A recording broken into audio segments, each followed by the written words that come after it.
Assalamualaikum warahmatullahi wabarakatuh. Jumpa lagi di channel Cerita Horror Story. Di kesempatan kali ini kita akan melanjutkan cerita Dukun Lintah ya. Sebelum cerita kita mulai, alangkah baiknya tekan tombol subscribe, like, dan komen. Oke, tanpa lama-lama kita mulai.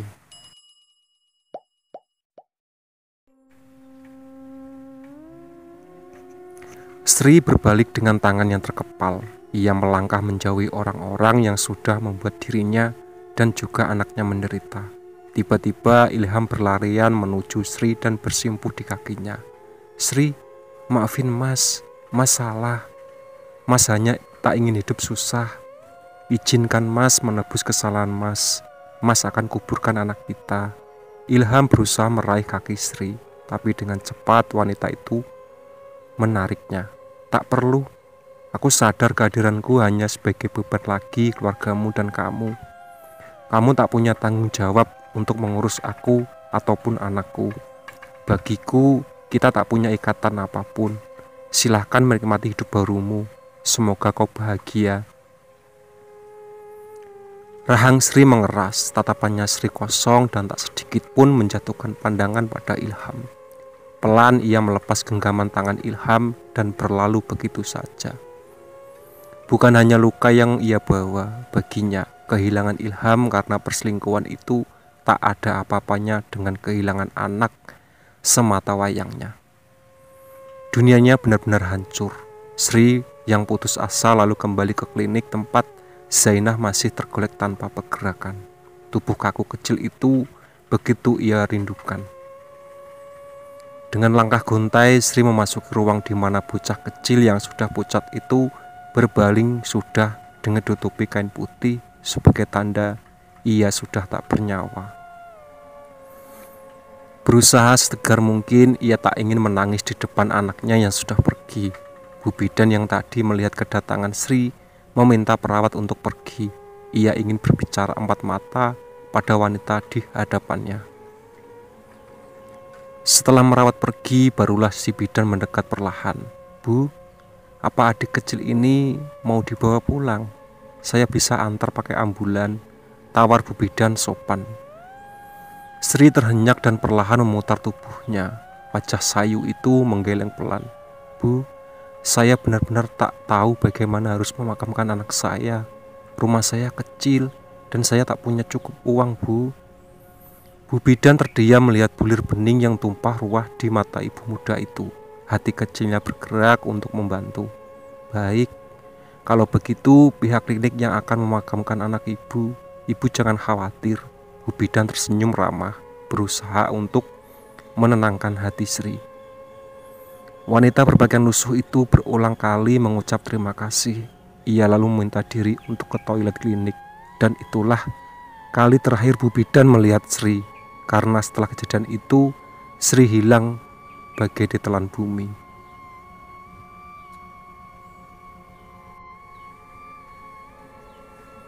Nama indah itu diberikan kepada orang tua sebagai agar hidupnya bahagia dan bertabur rezeki. Katanya, "Kehidupan kecilku yang bahagia seketika berubah saat kejadian itu merenggut nyawa kedua orang tuaku bebarengan." Kutatap hektaran sawah dari atas bukit dengan pohon-pohon besar di sekitarnya. Tempat indah itu jadi momok menakutkan bagiku, di mana bapak dan ibu juga meregang nyawa secara kebersamaan saat petir dengan ganasnya menyambar tubuh mereka. Masih kuingat jasad kedua orang tuaku melepuh, membiru dan beberapa bagian menghitam kosong. Kadang hati tak bertanya, kenapa hanya mereka? Kenapa aku tidak ada di sana ikut dalam kejadian itu? Kenapa harus aku tetap hidup dan menjalani kisah pilu sepanjang umurku? Ini tak adil, Tuhan. Aku hanya menengguk bahagia beberapa saat. Bahkan ini kebahagiaan satu-satunya sudah hilang. Untuk apa aku hidup? Bahkan aku mengucap selamat tinggal pada putri kecilku pun aku tak mampu. Berada di pusaran saja aku takut. Dan inilah aku berdiri sebagai pengecut. Kutatap sekitar sejenak dan mulai melangkah kembali. Otakku membawa tubuhku bergerak lebih tinggi dan akhirnya berada di bibir jurang yang curam sangat dalam. Aku mengulum senyum. Dalam pandanganku, di bawah sana putri kecilku sedang melambai dan memanggil namaku. Ibu datang, Zainah, ibu datang nak. Tak terkira bahagianya hati ini melihat senyum di wajah cantik anakku. Meski di lubuk hatiku terdalam bertanya, apakah ini asli atau ilusi? Hampir saja tubuh lemah itu masuk ke jurang terjal yang ratusan meter dalamnya. Sudah bisa dipastikan tubuh kurus itu akan terbentur dan kemungkinan untuk hidup hanya beberapa persen saja. Mengingat betapa dalamnya hingga sampai ke dasar jurang. Beruntung, saat itu entah datang dari mana, seorang nenek bertubuh bungkuk menarik tanganku dengan kencang, hingga ibu muda itu terjungkal ke belakang. Kamu bodoh, nyawamu itu anugerah, kenapa malah nekat mau bunuh diri? Nenek itu berdiri menantang matahari yang saat itu sinarnya lolos dari celah-celah dedaunan. Mata garangnya menatap hunus ke arah Sri yang saat itu hanya menatap sayu wajah nenek yang tampak sangat marah padanya. Awalnya wanita tua itu hendak memaki kebodohan Sri barusan, tapi begitu melihat tatapan mata Sri yang kosong, ia mampu menghela nafas dalam. Mari ikut nenek, ajaknya sembari mengulurkan tangan keriputnya. Sri tanpa rasa ragu menyambut tangan itu. Ia tak peduli dengan apa yang terjadi padanya saat ini. Baginya ia hanya butuh tanpa nyawa. Nyawanya sudah terbang bersama kepergian anaknya. Tanpa terucap sepatah pun, ia mengikuti langkah nenek masuk ke dalam hutan, menembus lebatnya pohon-pohon dan semak belukar. Melewati aliran sungai yang sangat jernih, airnya dengan bantuan-bantuan kali dan rimbunan pohon yang bambu yang berbaris, gemersik suara dedaunan bambu dan suara riakan air bagai melodi alam yang memberi ketenangan. Sri sempat melupakan kesedihan sejenak. Sebelum ia akhirnya melanjutkan langkah. Mereka akhirnya tiba di sebuah rumah panggung megah, sulit dicerna akal sehat. Di dalam hutan lebat yang belum terjamah manusia, bisa ada rumah panggung berdasar kayu yang mewah dan juga indah. Ukir-ukirannya kayu menjadi pemanis suasana tanaman bunga yang menghiasi halaman.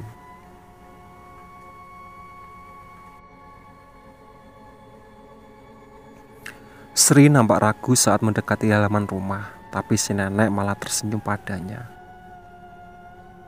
Jangan takut, kami tidaklah jahat. Nyai akan membantumu nantinya. Nyai?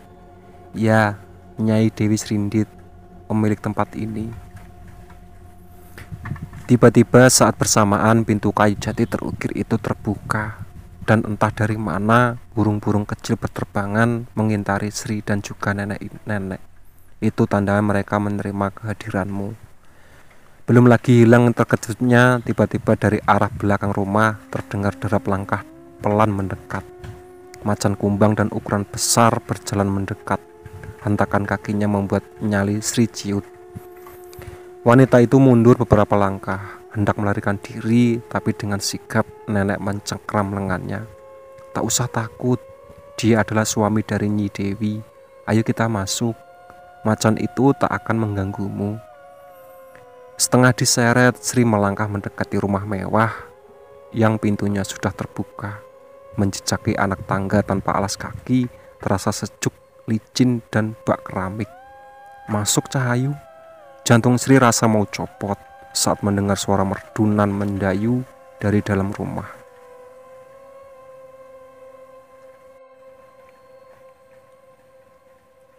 Dan begitu kakinya melangkah masuk, ia menjejaki anak tangga tanpa alas kaki, merasa sejuk licin bak keramik.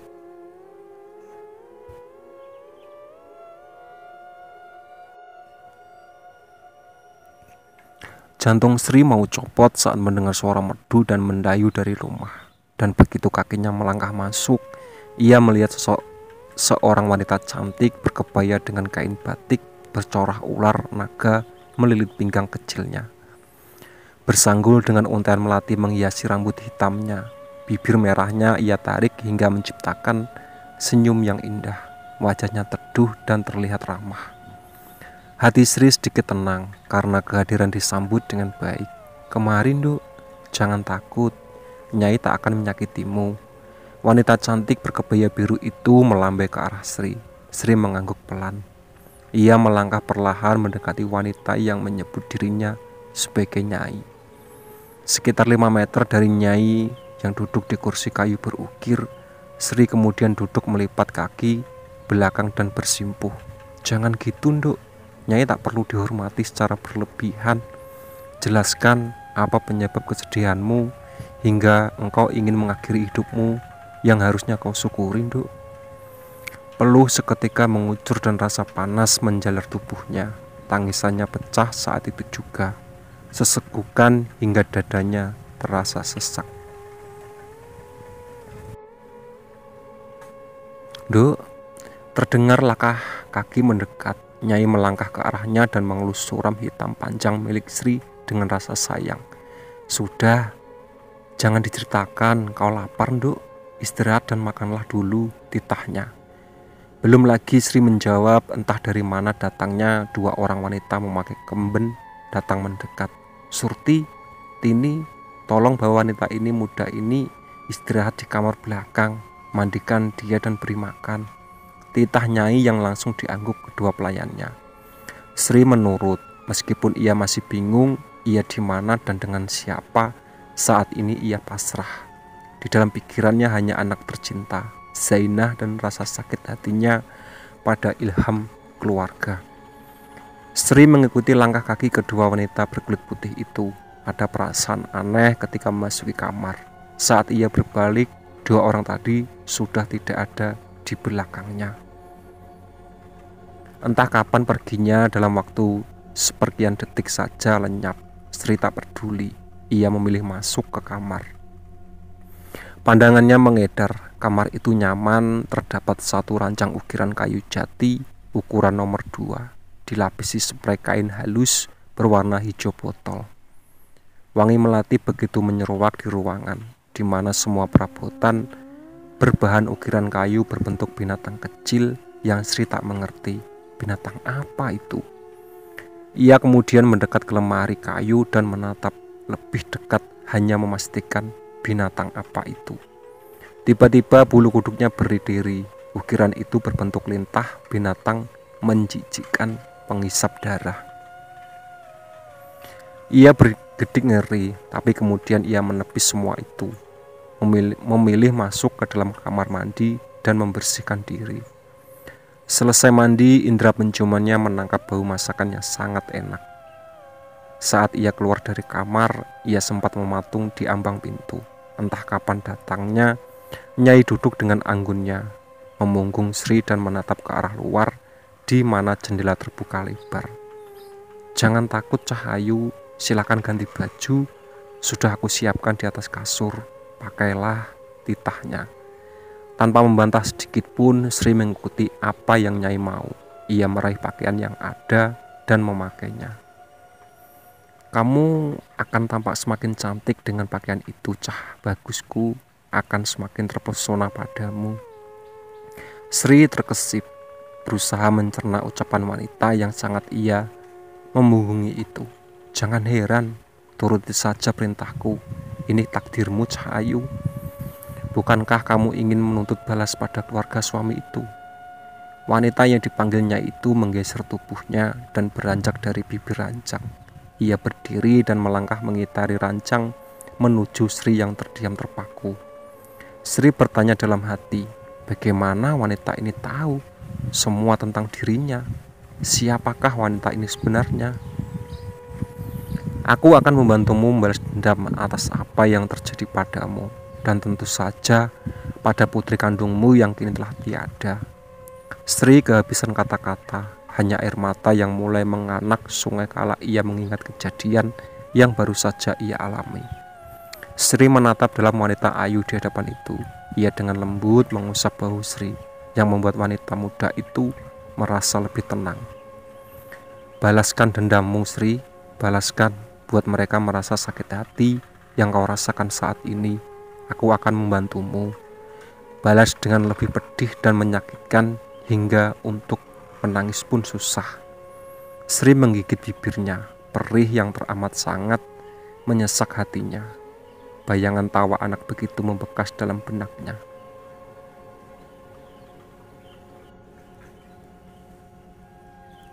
Bagaimana bocah itu memanggil dirinya Mama dan menyebut pipinya dengan tangan kecilnya. Kecupan sayang yang ia daratkan dari bibir mungilnya seketika, Sri lelah dan hampir putus asa dalam perjuangannya. Zainah, gadis mungilnya yang ia rawat dengan penuh kasih sayang, seorang diri karena Ilham terlalu cuek dan memikirkan dirinya sendiri. Gadis kecil bermata bulat dan memiliki bola mata indah itu, bak kelereng itu kurang kasih sayang dari ayahnya. Itulah yang membuat batin Sri semakin teriris. Ia belum sempat membagikan anak semata wayangnya itu. Sedari lahir ia hanya bisa memberikan air susu tanpa bisa memberikan susu formula. Beruntung Tuhan memberi kemudahan. Air susunya banyak, bagi bayi mungilnya itu pun lahap ketika menyusu. Terbukti meski hanya ASI, Zainah cukup gembul untuk anak seusianya, jarang sakit dan juga aktif.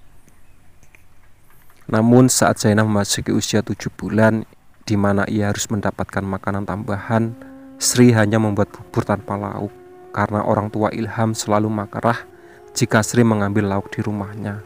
Kadang hanya tempe goreng yang berani ia berikan. Sedang lauk daging dan ikan hanya untuk anggota inti. Itu tidak termasuk Sri maupun anaknya. Telur ayam pun susah. Ilham seolah tutup mata, karena setiap hari ia hanya tiduran di rumah. Sambil mengerjakan pekerjaan rumah, Sri mengasuh anaknya secara kebersamaan. Zainah tak pernah lepas dari gendongan, mau masak, nyuci, nyali, beres-beres, kecuali ke kamar mandi. Ia baru menitipkan Zainah pada ayahnya. Itu pun Ilham ogah-ogahan. Yang semua dijalani oleh Sri selama 1 tahun, ia memilih pergi dari rumah terkutuk itu, di mana ia merasakan penderitaannya hidup dengan mertua dan ipar yang tidak punya hati, apalagi perasaan.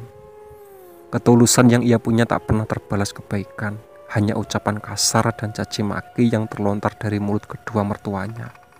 Sikap tak adil di mana anaknya hanya mendapat tempe, sedang anak iparnya makan ayam setiap hari. Ia harus merasakan nyeri saat Zainah merengek ingin mencicipi ayam yang ada di piring bekas makan saat Sri akan mencuci piring. Tulang berbalut daging ayam yang hanya tersisa sedikit itu Sri pisahkan dengan jarinya. Dengan air mata yang merembes, ia memberikan pada Zainah dan binar kebahagiaan seketika terpancar dari mata indahnya. Zainah, maafin mama sayang.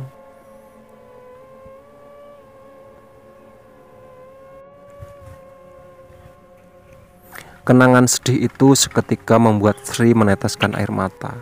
Tapi dengan sikap ia menghapusnya dengan jemari letiknya. Pakailah baju berbahan beludru itu. Kau akan menyesal menjadi istri dari anakmu. Meski ia tak terlahir dari rahimmu, tapi ia sudah kuanggap sebagai darah dagingmu sendiri. Percayalah, hanya dia yang mampu membantumu untuk membalaskan seluruh dendam dalam hatimu. Sri menghela nafas dalam, sakit hati tak mampu ia ucapkan. Ia hanya mengangguk pasrah karena api dendam begitu membara dalam dirinya. Bahkan di setiap tetes darah yang mengalir di sekujur tubuhnya melegak. Tangannya mengepal kuat, membayangkan satu persatu wajah manusia laknat yang membuat dirinya dan anak perempuannya menderita, hingga nyawa anaknya melayang. Wati, Ilham, Farida, dan juga bapak mertuanya tak akan lepas dari pembalasan dendamnya. Rahang wanita cantik itu mengeras, giginya gemerutuk menahan emosi yang kini sudah diubun-ubun. Apapun itu, ia akan tempuh demi bisa membuat keluarganya laknat itu merasakan perihnya sebuah pembalasan yang ia sebut dengan karma. Baik Nyai, saya akan mengikuti semua perintah Nyai. Hidup saya sudah tak ada artinya lagi. Orang yang saya sayangi sudah pergi, tak punya tempat untuk mengadu, dan saya sebatang kara. Tangis Sri rezeki pecah saat itu juga, membasahi setiap inci pipi mulus yang tak pernah mengenal skincare, dan semacamnya. Benar-benar cantik alami meski tanpa polesan. Dan wanita itu kalah hanya karena Ilham lebih mementingkan uang. Terbukti kecantikan tak selamanya mampu membuat pernikahan bertahan lama. Lagi dan lagi, materiallah yang menjadi tujuan utama bagi mereka yang malas bekerja dan hanya mengandalkan warisan orang tua.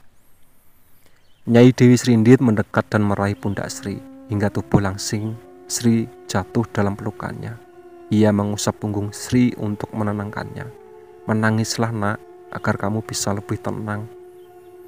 Aku pun dulu punya nasib yang tak jauh berbeda darimu.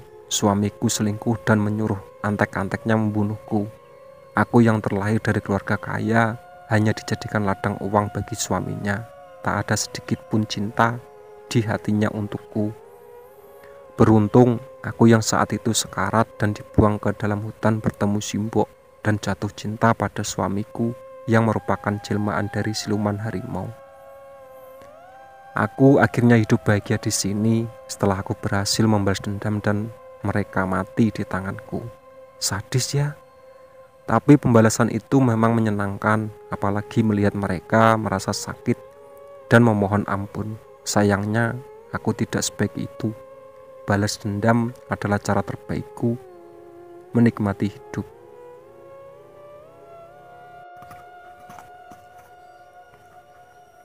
Ucapan Nyi Dewi Srindit bak energi yang mengisi tubuhnya. Seketika Sri menjadi semangat dan keinginannya untuk balas dendam semakin besar. Merasa punya kesamaan cerita yang penuh rintangan, Sri menjadi sangat mempercayai semua ucapan Nyai. Nyai mengurai pelukannya dan menyeka air mata di pipi Sri yang masih tersisa. Ia menarik dua sudut bibirnya hingga tercipta lengkungan senyum yang menenangkan. Nduk, nduk. Pintu diketuk pelan dari luar. Nyai pamit dan meminta Sri memakai pakaian yang ia siapkan sebelum ia meninggalkan tempat. Sri mengangguk. Apapun yang saat ini diperintah Nyai, Sri pasti menurut. Meski tak dipungkiri, perasaan ragu dan tanya siapakah sosok Nyai sebenarnya masih sangat menghantuinya. Namun di semua berusaha ia tepis sebisanya. Sudah tak ada waktu lagi baginya untuk berbelas kasih. Benar kata Nyai, balas dendam adalah jalan terbaik. Melihat orang itu menderita adalah kebahagiaan yang sulit diungkapkan. Air dibelas air, api dibelas api, istilah yang pantas untuk orang-orang keji. Sri menjatuhkan pandangan pada pakaian yang terlipat rapi di atas ranjang. Ia meraih pakaian berwarna merah berbahan kain beludru. Ini pakaian bangsawan. Apa aku pantas memakainya? Sri berbicara pada dirinya sendiri, menatap kagum pakaian yang bisa dipakai orang-orang ningrat di tempatnya. Jari jemari Sri mengusap kain yang terasa sangat halus dan berwarna merah mencolok itu. Begitu kagum dengan detail benang emas yang membuat pakaian itu semakin nampak mewah. Berpadu dengan rok batik dengan warna senada, Sri dengan hati-hati memakainya. Takut jika baju indah itu rusak karena ulahnya. Baju berbentuk kebaya itu sangat pas di tubuhnya, membuat aura kecantikan Sri semakin terpancar. Ia lalu melangkah ke arah kaca dan mematut dirinya di depan cermin. Untuk pertama kalinya, ia memuji dirinya sendiri. Ya, aku memang harus bahagia, dan kebahagiaan itu adalah dengan nafas dendam, desisnya. Dok, dok, dok. Lamunan Sri buyar seketika saat mendengar suara di luar. Ia lalu melangkah menuju pintu dan membukanya. Dua orang wanita menunduk seketika tertatap muka dengannya. Mereka membawa dua kotak yang Sri tak tahu apa isinya. Iya, ada apa? Maaf Ndoro, kami di sini disuruh Nyai untuk memoles dan mempercantik Ndoro. Sri mengangguk dan menggeser tubuhnya. Ia mempersilahkan mereka untuk masuk. Sri lalu duduk di depan meja rias, memperhatikan dengan seksama kedua orang yang nampak sangat lihai. Mereka menyanggul dan memoles wajah Sri serta memakaikan perhiasan di leher, telinga, dan tangan, serta kondit cantik sebagai hiasan sanggulnya. Sri berdecak kagum pada hasil karya kedua orang itu yang hanya disambut dengan senyum tipis. mereka akhirnya pamit dan pergi tanpa basa-basi. Meski aneh, Sri tak peduli. Penampilannya sungguh sangat memuaskan, terlihat elegan dan cantik. Untuk pertama kalinya ia merasa cantik sebagai perempuan. Selama hidupnya menikah pun ia tak berdandan sederhana. Hari-hari tak pernah tersentuh make up sama sekali. Tak lama terdengar langkah kaki mendekat. Pintu diketuk dan masuklah Nyi Dewi Srindit dengan memakai pakaian kebaya beludru berwarna hitam dengan sanggul yang menghias di kepalanya. Mawar merah terselip sebagai hiasan. Ia memuji kecantikan Sri yang nilainya amat sempurna. Ia lalu mengajak Sri untuk ikut dengannya ke ruang makan. Di sana, Nyai Dewi duduk menghadap ke arah Sri sejak tadi yang hanya menunduk. Angkat wajahmu nak, dan pandanglah laki-laki di sampingmu. Dia adalah pangeran dari kerajaan yang jauh, sengaja datang ke sini untuk membantumu. Dai Sri mengenyit. Pangeran? Di zaman seperti ini masih ada pangeran?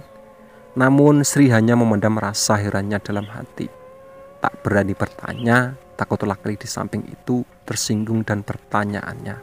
Perlahan Sri menggerakkan kepalanya dan melihat ke arah sebelah, di mana laki-laki itu tengah menatapnya dengan senyuman hangat.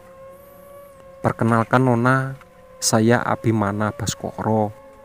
Sri hanya merespon sekenanya. Bukan ia sombong, tapi entah mengapa di dasar hatinya paling dalam ia sudah merasa putus asa untuk sebuah kebahagiaan yang baginya hanya bayangan semu semata.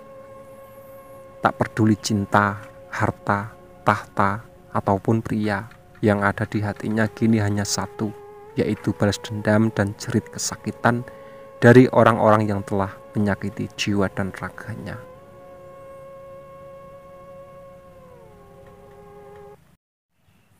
Oke, ya itu tadi cerita dari Dukun Lintah ya. Ditunggu part selanjutnya ya. Sebelum ceritaku tutup, alangkah baiknya tekan tombol like, subscribe, dan komen. Oke.